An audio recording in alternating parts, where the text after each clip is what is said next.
दोस्तों जय सिया राम। लगातार आपको चित्रकूट धाम में चित्रकूट के संतों का और साधु संतों से लेकर के जीव जंतु जो भी हो पाता है, हम लोग चित्रकूट धाम की कुछ वास्तविक चीजों को दिखाने का प्रयास करते हैं।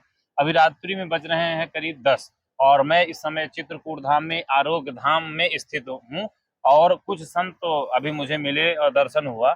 मुझे लगा कि देखिए, वास्तविक जो संत कहते हैं, जो ना संत अपनी तपस्या में किसी से कोई मतलब नहीं। देखिए, आप यहाँ पर रात्रि में विश्राम नहीं कर सकते, लेकिन इनके पास जहाँ पर देखिए गौ माता बैठी हैं और यहीं पर ये संत भगवान लोग अपना विचरण कर रहे हैं। और गंगा माँ के किनारे, बिल्कुल मंदाकिनी जी के किनारे बैठे हुए हैं। भोजन प्रसाद इत्यादि पता नहीं हुआ है कि नहीं हुआ, लेकिन फिर भी भगवान के भरोसे लगातार वो अपने जीवन को तपस्या कर रहे हैं। आइए हम लोग कुछ बात करेंगे और महाराज जी से जानेंगे।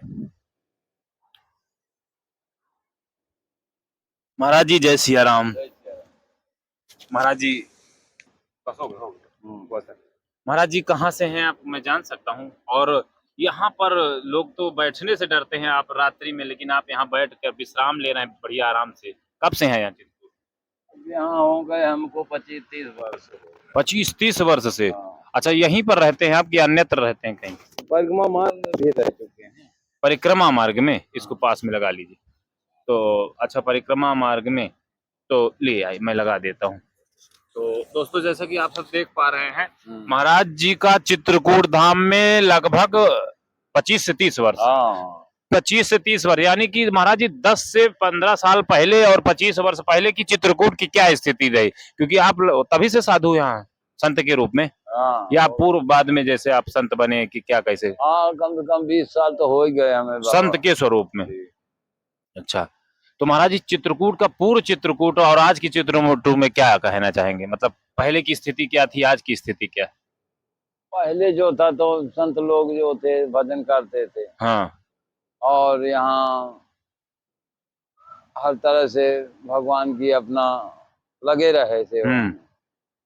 अब जो है तो बहुत कठिन का मामला है, काफी परिश्रम है। हाँ, काफी परिश्रम है। तब ऐसा नहीं होता था, सच्चाई और सत्य की पूजा। नहीं, आप सच, आप जमीनी स्तर पर आज वही तो जानने के लिए आपसे आए हैं, क्योंकि आप सबसे वही जाना जाएगा।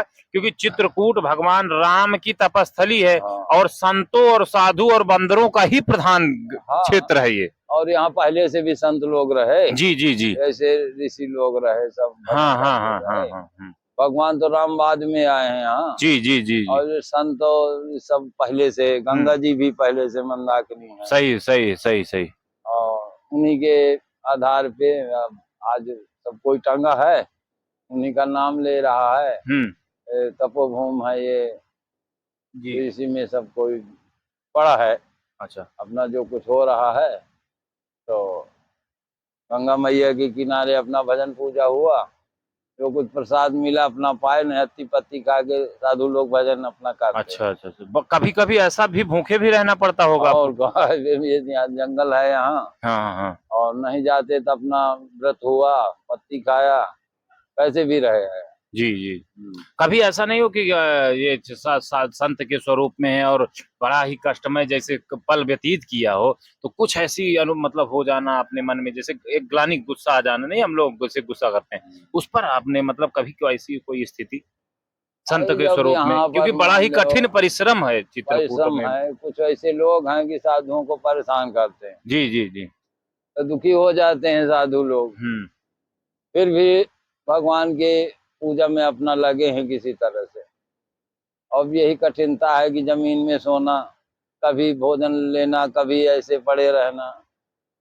अब इस तरह की परिस्थितियां आ जाती हैं संतों के यहाँ जी। और बड़े संत लोग जो बड़े बड़े मठाधीश हैं जी जी, सब छोटे संतों को उतने समझते हैं कि जितने में उनका काम चलता रहे।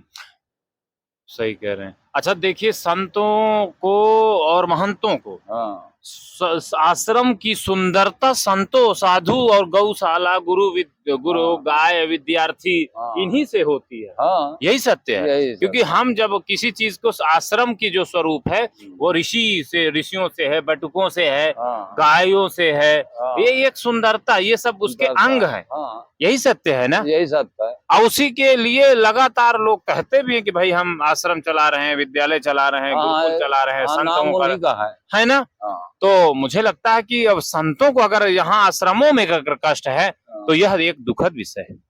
हाँ, ऐसे है। जी। कभी ऐसा नहीं हुआ कि जैसे आप विश्राम कर रहे हैं, लेटे हुए हैं, क्योंकि जहां आप लेटे हैं तो जल का किनारा है मंदाकिनी जी का, हाँ, सांप आ जाना, बिच्छू आ जाना। हाँ, सब आ जाते हैं अपना हाँ। होके चले जाते हैं। पे वही राम जी है, गंगा जी है, सब वही बचाते हैं सबको। अच्छा, बाढ़ में महाराज जी कहाँ पे रहते हैं? बाढ़ जब आ जाती है तब यहाँ से हटना पड़ता है, उधर दूर जाना पड़ता है। हाँ, क्योंकि अकस्मात यहाँ बाढ़ तो आ जाती है, क्योंकि बाढ़ का ही परिक्षेत्र है पूरा। हाँ, हाँ, क्योंकि यहाँ तक बढ़ जाती है हर तो मान वर्ष बाढ़ होती है ना। हाँ। चलिए महाराज जी, बहुत अच्छा है कि हाँ। धन्यवाद आपका, आपने बात किया, समय निकाला। लेकिन जो आप हमारे लिए जो सेवा आप जरूर बताइएगा, कोई स्वास्थ्य से संबंधित हो, हाँ, बीमारी की भी कोई दिक्कत लगे तो देवानंद गुरु जी चित्रकूट, ठीक है, आप बिल्कुल स्मरण करिएगा और जो भी हो सकेगा वो सहयोग किया जाएगा। और संतों का हमेशा भारत ने सम्मान किया, और संतों के ही तपस्या से तपस्थली रही है भारत भूमि। और आप लोगों का हमेशा, क्योंकि पता नहीं किस स्वरूप में भगवान मिल जाएं, यही सत्य है। और संत के स्वरूप में ही भगवान का हमेशा किसी न किसी रूप में वो घूमते रहते हैं। तो ऐसा है। तो बहुत बहुत धन्यवाद महाराज जी। जय श्री राम। दोस्तों, जैसा कि देख पा रहे हैं यहाँ पर संत तपस्वी, आप देखिएगा हम स्वयं जमीन में बैठे हैं और कंकड़ हमको लग रहा है, जो गिट्टी लगी है, तो सोचिए कैसे विश्राम रात में करते होंगे। लेकिन कहते हैं ना कि सब संत का स्वरूप जो है, संत हृदय नवनीत समान। तो संत का हृदय समाज के कल्याण के लिए इन संत बने हैं, तो इनका कोई उद्देश्य नहीं है, अपितु समाज का किस प्रकार से कल्याण होगा, यही हमेशा संतों का लक्ष्य रहा है। असंतों के माध्यम से लगातार समाज का कल्याण हुआ है और होगा और होता रहेगा। जब भी व्यक्ति परेशान होता है तो दूसरा रास्ता उसके पास नहीं होता, वह संतों के पास ही आकर के किसी न किसी रूप में संत उसका मार्गदर्शन करते हैं। यही सत्य है। यह आप देख पा रहे होंगे मां मंदाकिनी जी का किनारा है। जल स्तर इस समय धीमा है, क्योंकि कल सुबह बारिश हुई थी, लेकिन आज धीमा स्तर है।